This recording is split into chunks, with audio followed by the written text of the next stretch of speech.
God will make a way. Salamat buhay.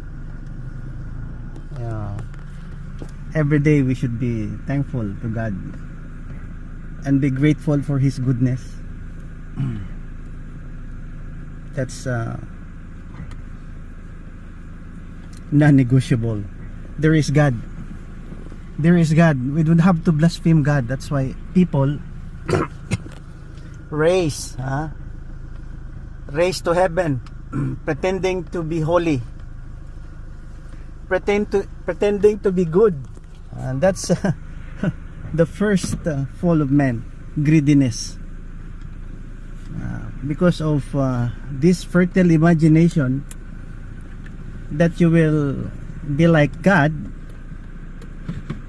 or your plans are worldly, your plans are for yourself, entitlement.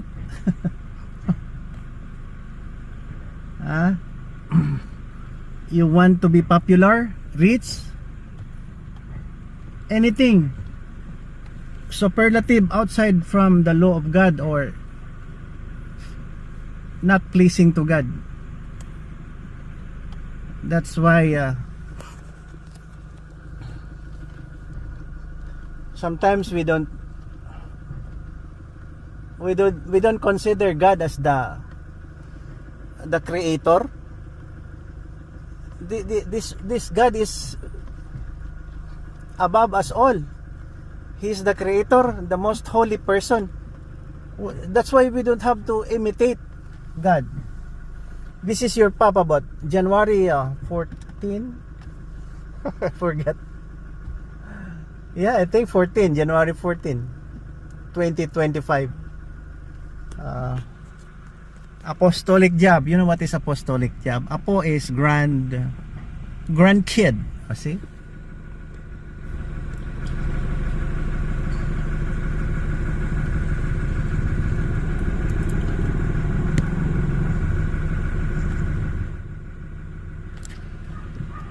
That's my retirement stress reliever. My creations, not exactly invention, only copied from Cambodia. Tok Tok, Cambodia. Nice.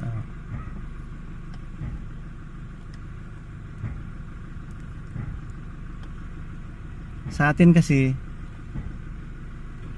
kasuwapangan hanggang ngayon. O kahapon may dumaan dito, number 8 ang plate number. Toyota Land Cruiser Prado. Ang nakasunod mga 10 sasakyan. Naka-blinker lahat. Grabe ang adulation natin sa kwan. As if that we worship people who are wealthy, powerful. O tingnan mo ang mga tao niya. Kung doon yan sa northern part of South Cotabato, hindi man inaayos ang daan dyan. Saan napuntang pera nyo? Ano nangyayari sa mga mabuti na lang yung mga tao dyan, mababait eh. Nag-OFW sa abroad. Wala, no choice. Umalis ka sa Pilipinas. Kaysa piliin mo ang mandurugas. Sorry inumpisahan natin yung holiness eh. Wag kayong maging pretender na maging holy kayo. Huwag nyo sabihin na lahat ay iyuyuko sa inyo dahil holy na kayo. Tao lang kayo, sir. You cannot be holy. Pag magsabi ka ng holy, si Jesus Christ lang. Pero in the other terms, we should live a life that is holy. But wag kang magpretend na pag tinawag kang holy, lumaki naman lumaking ang ulo mo. Okay, maraming lamok. Sandali, buksan natin.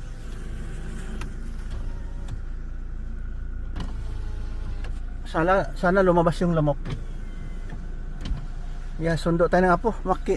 Gospel song muna kayo, gospel song. Papabot lang to ha, makinig lang kayo. Kasi pag hindi kayo makinig sa akin, wag mong subukan yan. Masisira ang buhay mo.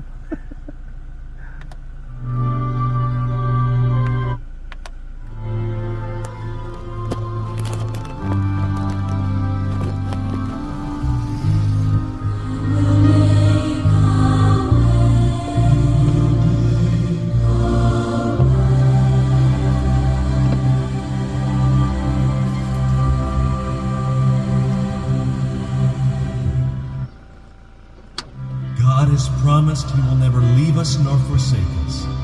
In Christ, God has revealed His faithfulness to us from the beginning of time. In Genesis, Jesus is the ram at Abraham's altar. In Exodus, He's the Passover lamb. In Leviticus, He's the high priest. In Numbers, He's the cloud by day and pillar of fire by night. In Deuteronomy, He's the city of our refuge.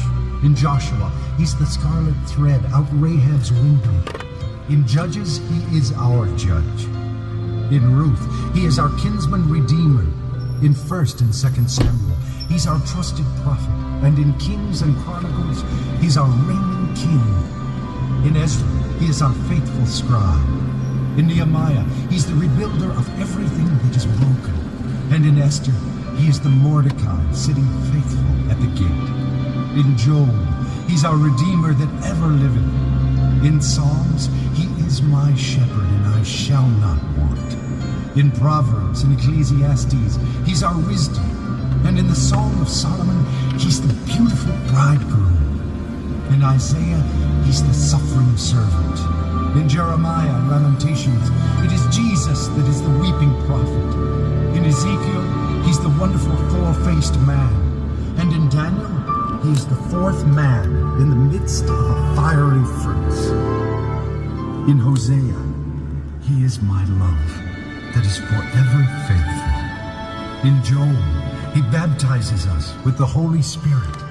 In Amos, He's our burden bearer. In Obadiah, our Savior.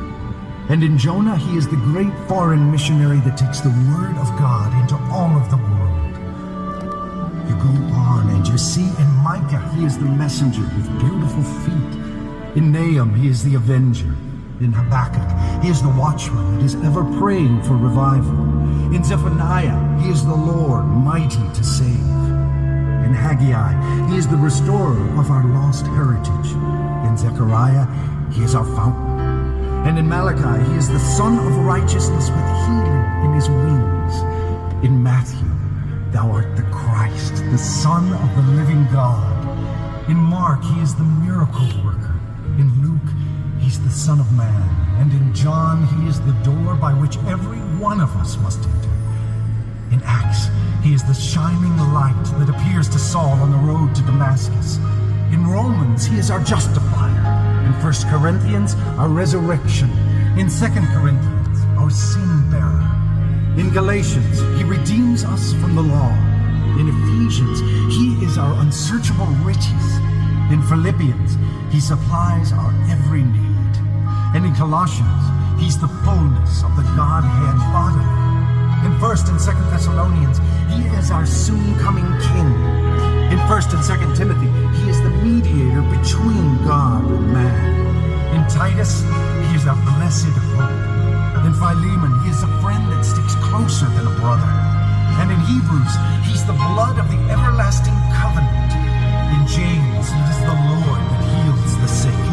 In 1st and 2nd Peter, He is the chief shepherd.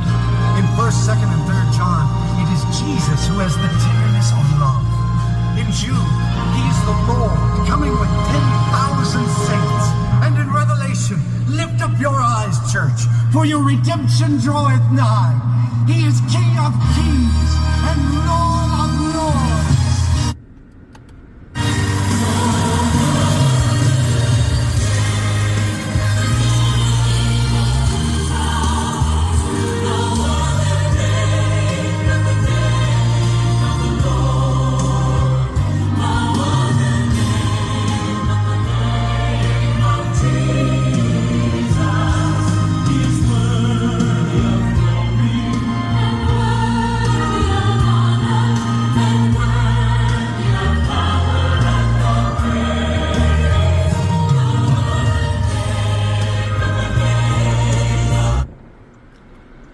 Santo na si Jesus Christ, pinalitan niyo pa. Talagang pag pinalitan mo ng theme ang Holy Bible, wala talaga. Masisira talagang buhay mo. O, nakita mo? Nandiyan na lahat ang explanation. Ngayon, ang binabato nyo sa Christianity,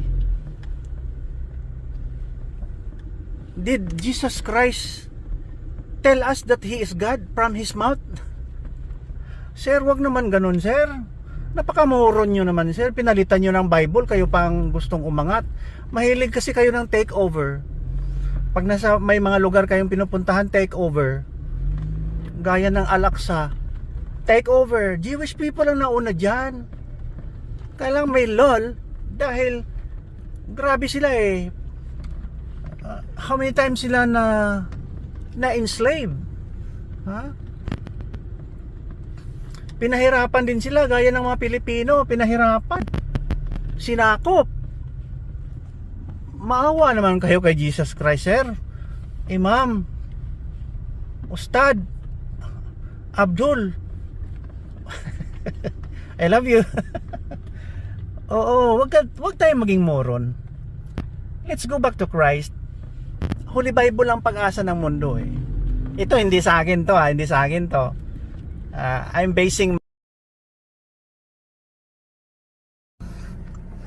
only basing my narrative through the Holy Bible kasi wala nang ibang mas matino na aklat na napabilib ako. Ang buhay ni Jesucristo, grabe ang humbleness, ang bait, no? Kasi kung wala yung Holy Bible, hindi ako magkaganito eh, no? Pwede akong tumahimik habang buhay. Di ba? Habang buhay, meaning I will explain after my death. Grabe ang bonus ni Jesucristo eh sa buhay ko eh, kaya believe ako eh. Tingnan mo ng buhay niya, na-explain na nga. Hindi naman tayo magsabi na I am God. Yabang mo naman. Gagawa lang kayo ng story para mayroon kayong pang-contradict. Ha? Kasi with due respect, may propeta kayo eh. Na marami namang propeta eh. Sinusunod-sunod nyo lang eh. Oh, ginagaya-gaya yung Holy Bible. You can make stories, pero tama na yung Holy Bible. Palagay natin, pinakatama yan. Stop it. Do not change it. Kasi kung may bala kayong palitan, you can do everything. Oh, nakita mo. Sa sobrang holiness ng propeta na yan, naging inspirasyon siya ng mga taong umiinom ng alak.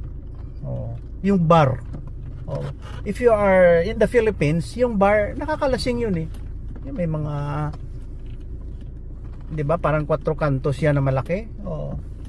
So, yan ang inspiration ng mga tao na inspired sila sa kanilang propeta. Ang sigaw nila, alak eh. Alak ko bar, alak ko bar. Oh. Oh. How can you be holy with that kind of mga ginagawa na pumapatay? Tapos sabi nyo pa dyan sa mga aklat na Holy Scripture nyo, tawag yan, patayin ang Jews at Christian at non-Muslim. Pwede ba yun? O, pabalik-balik to ha.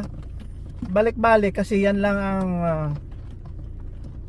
dyan tayo nagkamali eh. Sinabi ko, pag nakakita kayo ng parang supernatural experience, magyabang kayo. Kasi karamihan niya ng tumatanggap niyan, matino. Kagaya mo. Oh, kagaya ng mga propeta, matitino, matalino. Taga Davao, taga Butuan, si Aguila. Maraming mga impostor diyan. Pero pang sarili, nagninegosyo. Wag nyo naman, do not take advantage of the Word of God. Pang Word of God, respetado tayo. O, di ba?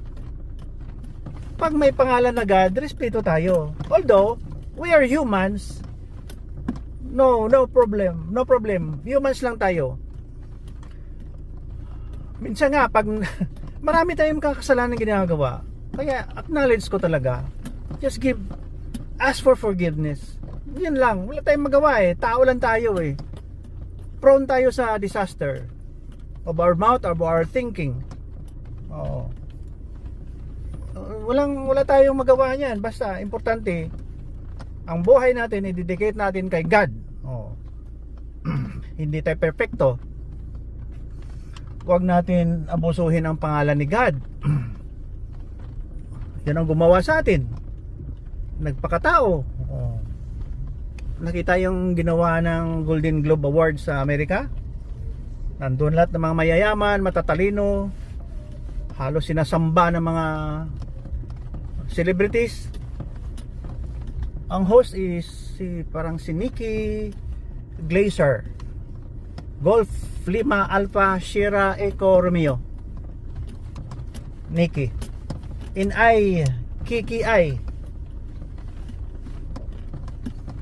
Oh, parang pinaglaruan niya ang pangalan ni God kasi mahilig siya ng wickedness. My boyfriend, he loves wicked. My boyfriend's boyfriend love naked. I am wicked. Hindi naked. Si Nikki yun eh. Paano pinaglarawan niya si God? Alam mo, may feeling si God. May feeling yan. Tao yan eh. Kaya may triune tayo. Holy Spirit, Son, God the Father. Kaya huwag niyo nang palitan yan. Kasi pag ginawa mo yan, masisira ang buhay mo. Parang si Tatay Digong. So nagkaintindihan tayo. Huwag yung paglaruan si God. Huwag mag-astang God. Maging holy. Kasi pag sinabi mo, nasa pulpito ka, parang kayo na ang center of attraction. Parang hindi ka gumagawa ng kasalanan. Tapos pag may nakita mo, maraming na, amen, amen, amen. Lumaki naman ang atay mo. Ego, boaster. Believe sila sa akin. Sige, lakas-lakas. Offering plate. Iikot mo na. Hindi. Huwag tayo mag-take advantage. Lahat ng nangyayari sa atin, blessing. Do good. Be Christ-like. Bahala ng grace of God. Bahala na. Dasal ka lang. Magpakabait ka lang. Huwag mong kalabanin yung kapatid. Pero kung nakikita mo kasalanan sa iyong kapatid, huwag kang mainggit. Di ba? Huwag kang mainggit. Be yourself. Be God, Christ-like. Yun lang.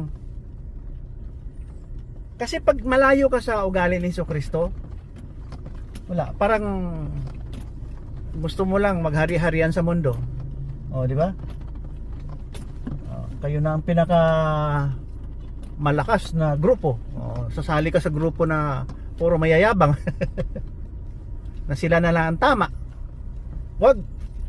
Hindi tayo tatagal dito. Ang mundo ito ay very very temporary.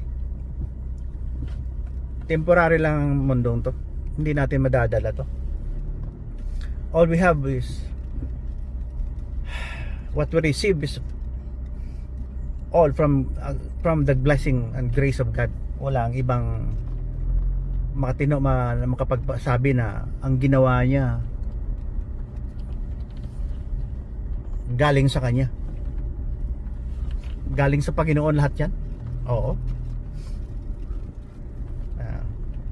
Binastos nila si God eh. Kaya siguro yun, magalit si God eh.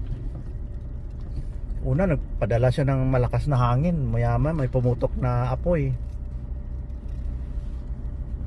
More than 10,000 houses, structures. Ang dami niya.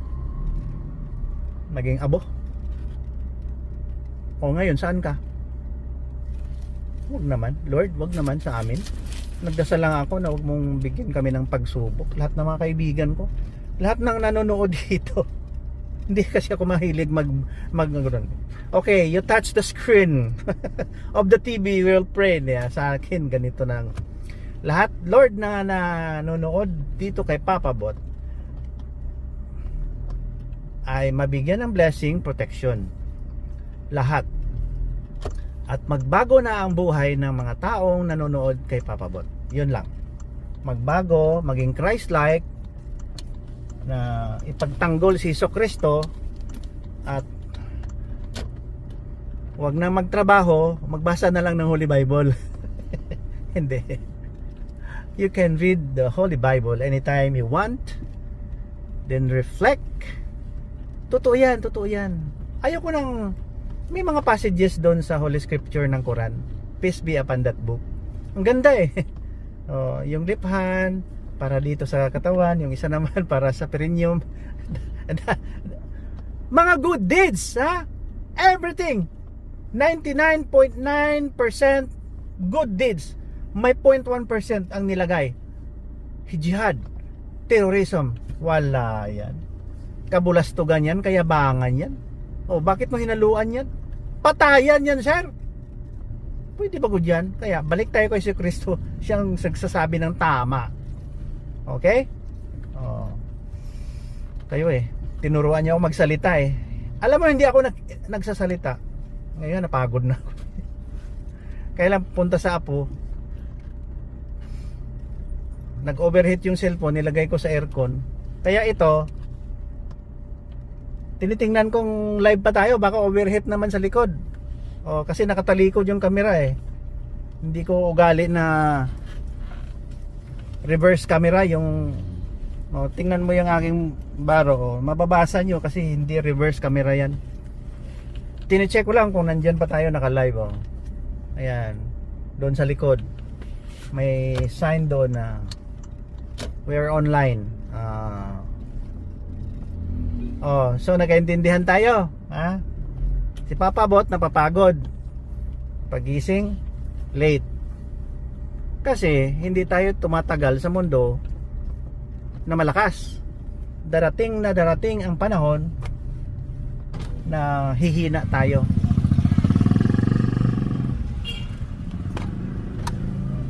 Pag humina tayo, brink of death. Ang dami-dami ha? Dami-daming mga sakit sa mundo. Mabuti na lang may mga brain na gumagawa ng mga discovery about science na explain, nag-open heart, nagpapatulog, nagpapagising ng tao dahil sa technology.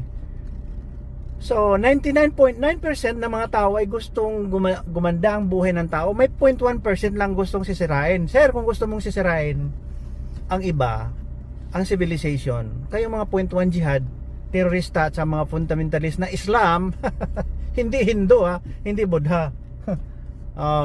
Mauna na kayo, sir, huwag niyo kaming idamay, ha? Punta na kayo ng langit. At huwag niyo kaming idamay, di ba? Kaya magpaputo kayo ng katawan damay pa yung mga inosente. Kayo na lang. Mauna na kayo, uminom kayo ng lason gaya ng propeta nyo. At doon na kayo, daming virgin doon. Di ba? Daming virgin sa langit, 72. Virgin yun. Ewan ko kung may tubig doon, baka hindi naliligo yun. Di ba? May pagkaluko-luko yung gumawa ng aklat na yan na hinaluan ng terrorism. Kaya hindi siya acceptable sa normal na tao. Lalong-lalo yan kapag aral ng Bible School, mga Christian. Hindi pwede yan. Maling-mali talaga yung Holy Scripture na yan. Gawa-gawa ng demonyo na utak yan. Di ba? So nagkaintindihan tayo. Gawa-gawa yung parang looks like God, yung mga greedy na mga personality. Gustong mag-take over, gustong mang-aapi, ganyan. Mahilig umangat. Dito tayo sa parking lot. Maraming nauna, kaya lang pwede pang mag-park yata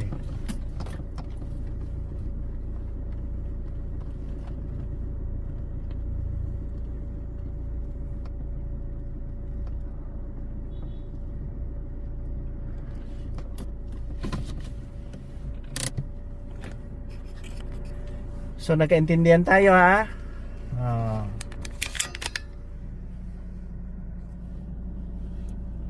Andiyan na nga si Jesu Cristo, pinalitan niyo pa eh. Sorry na lang Lord kung kami nagkakasala. Minsan kasi pag nagulat kami, iba ang salita ng bunganga namin. Ayusin nga natin yung ating simbahan. Yung naging nagpe-pretend na tama. Balik nga natin kasi ang katinuan talaga, ang source ng civilization yung Holy Bible eh. Ang Holy Bible ang source. Ginagaya-gaya. Kahit sabihin mo pa na hindi totoong Holy Bible, huwag lang pumatay. Ha? Huwag niyong sabihin na kayo lang mapunta ng langit. Huwag. Sa Davao, meron yung grupo. Ngayon, January, tingnan natin. January 14. January 14 nga. Ayan Yan. Sabihin nyo pa, kayo na ang mapunta ng langit. Ang grupo nyo. Bakit nilagyan nyo ng manalo sa gitna? Jesus Christ lang. Ang pangalan nyo, Kristo. Grupo ni Kristo. Yan. Kasi, lahat na tao naka-receive ng Theophany, matatalino eh. Gagawa-gawa na yung paraan, gagawa ng paraan halos. Tinakpan nyo ang tunay na Hesus Kristo eh. Ginawa nyo ng tao, hindi God. Nagsi-sell stock lang kayo. Di ba? Sell stock. Nag-promote kayo ng religion nyo. Sabihin nyo pa na si Hesus Kristo, si Jesus Christ, Muslim. Mag-sell stock kayo, sarili nyong narrative, hindi yung idama yung Holy Bible. Na nagre-respeto din kayo sa tao. Nire-respeto nyo, hindi nyo ginawang God. Kaya kung sa Bisaya pa, pasagad kayo. Okay na? Nagkaintindi na tayo? God bless you. God keep you. God shines His face on you and be gracious unto you. Or turn His face to you and give you peace. Papabot lang to. Papabot, walang kwentang tao eh. Okay, see you. Salamat sa panonood at saka sana magbago na tayong lahat eh. Kaya kawawa si Kwan eh. Kawawa ang God natin. Yun, tuloy nagalit Yung iba naman nagyabang. Ang simbahan daw nila yung religion galing Saudi. Nandun din daw sa may wag na tayo magyabang. Everything is a sign na we have to respect God. Maging Allah pa yung God mo, maging Jesus Christ pa yung God mo, wag nang magyabang. Hayaan mo na si God na siya ang mag-design. Wag kang maging architect. And then promote your religion and group. Marami na ang kwento ng goodness eh. Ako galing sa kahirapan. Dasal-dasal lang. Mahirap ang buhay namin kasi nasa farm lang noon eh. Kaya nung nabiyayaan, may konting panggastos ng college, nakapunta kami ng Cebu. That was late 70s. Middle of 1970s. Punta ng Cebu. 50 years na. 2025 na ngayon eh. 1975 yun eh. Yung mga ginastos doon hanggang ngayon, utang. Binabayaran pa namin. Hindi, naawaan lang na may mauutangan. Kawawa naman yung parents ko. Kasi kung walang parents ko, hindi kami makapag-aral. Totoo. Hindi kami makapag-aral. May nanay, tatay ko. Puro grasya, di ba?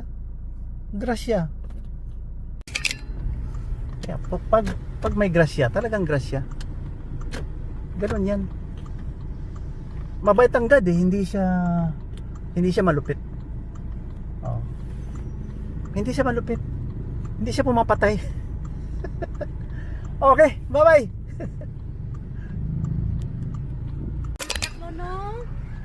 What? Yung What? ano sila, madapa na yan sila kay nagaran. Oo. Play of running. Bless. Please, papabot. Very good. Kiss, kiss, agtang. Agtong. Agtang na, kiss, papabot. Oh, si very good papabot sa hands. Oh, yeah? May very good ka sa hands. Wow. Dito ka, makaya ka dyan. You're very good? Very good. Sino papabot? Huh? You're very good? Ano is a high grade? Yes. Very good may ano ka? May certificate ka sa... All of the classmates didn't have any star. But it's okay when they don't have any star next week. Siya daw. Hindi ko kadungog.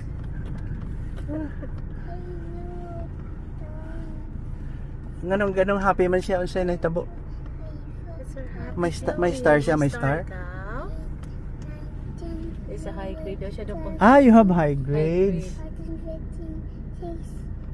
2, 3, 4. Maano ni siya karong Thursday do kay dira ihatag ang certificate nila sa ano honor. Pero sa room lang Oh, daw what? same lang kay na ihatag na sila ha. Yeah.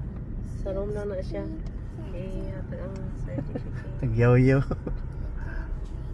I-count ang ato 20. You know how to count? By 10. By 10. Okay, go. By 10. By 10. Okay. 10, 20, go. 10, 20, 30, 40, 50, 60, 70, 80, 90, 100. Very good. 101. Are you joking? 101. Gwatsion mo rin batahan eh. Cute. Cute. Cute. Who is cute? Cute. Chloe. Cute. Papabot. Ha? Para gani. Okay, bye-bye.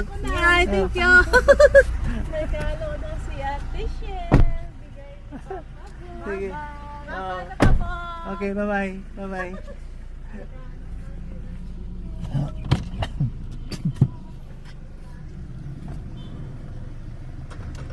Natuwa siya nung binigyan ko ng hard hat. Eh. Wala na ako sombrero. Nasa bahay. 2. Oh, yan. Ayan mo na. Simple happiness. Oh, magbibigay tayo ng hard hat. May number. Yung number doon, hospital. Siyempre pag naka-emergency, tatawagan nila ako. Ang sasagot ang operator ng hospital ko. Oh. Hospital namin. Oh, isang grasya na rin yun eh. Talking of kahirapan, totoo. Hindi kami mayaman. All from the grace of God. Yan. Grasya lahat ang aming na-experience. Kapag aral, kahit konti. Oo. Huwag nyo namang bigyan ng problema ang parents nyo. Pag nag-aaral kayo, mag-asawa kayo. gaya sa akin, nag-asawa. Talaga. Never ako nakarinig ng galit. Wala. Talagang hindi nagalit yung aking magulang. Ang bait eh.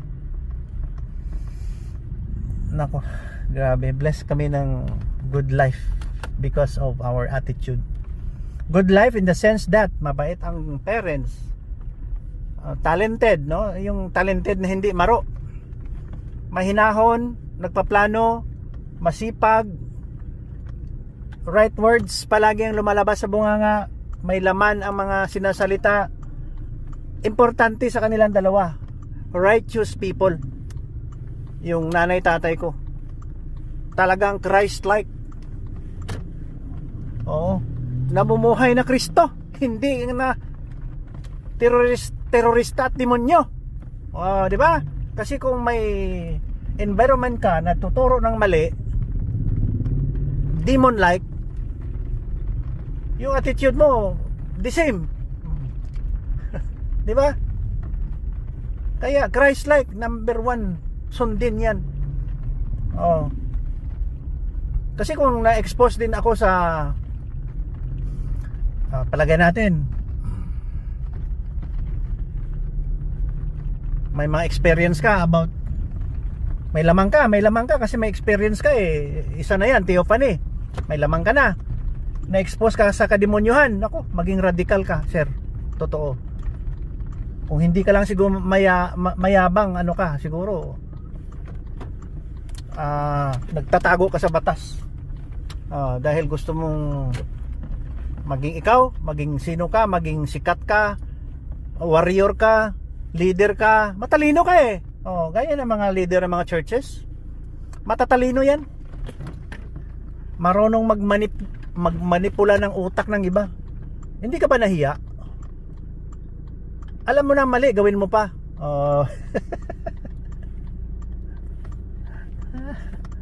Nangangaral. Papabot, nagbibigay ng payo. Ganoon lang yan. Kung hindi maganda ang simulain, hindi magandang simulain mo. Merong parking kasi kaya nahirapan tayong lumabas. Number 1 kasi sa mundo, respeto. Yung first step ng utak mo, ganito do not do unto others what you don't want others do unto you. Respeto sa kapakanan ng lahat. Huwag kang mag-assume na mag-presume na tama ang ginagawa mo kung nakarong parking. Di ba? Sa akin, to be plainly a good advisor, think first of the welfare of others. Think first of their safety, the safety of everybody. Ganito, inilawan ko lang, huminto siya, malayo pa siya, malayo din ako. Ilaw lang, signal na yan. Huwag kang busina ng busina, bastos mo naman. ayaw ko magbusina kung pwede. Hindi ako nagyayabang Ginagamit ko lang yan sa extreme emergency or extreme condition. Huwag mong ugaliin magbusina. Bumaba ka, buksan mo yung gate mo. O tawagan mo yung maid o sinong tao sa bahay. Huwag kang bumusina dyan sa harap. Hindi ka sa bundok, okay lang. Kung sa bundok ka, parang busog ako Ano na oras? 11:31, hindi pa nag-almusal. Okay, thank you for watching me God bless you. God keep you. Balik-balik yung topic natin. Yan ang palasyo natin Buksan muna natin, makinig ko yun ng gospel song. Di ba? Gospel song. In Jesus' name, amen.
Gathered here to pray.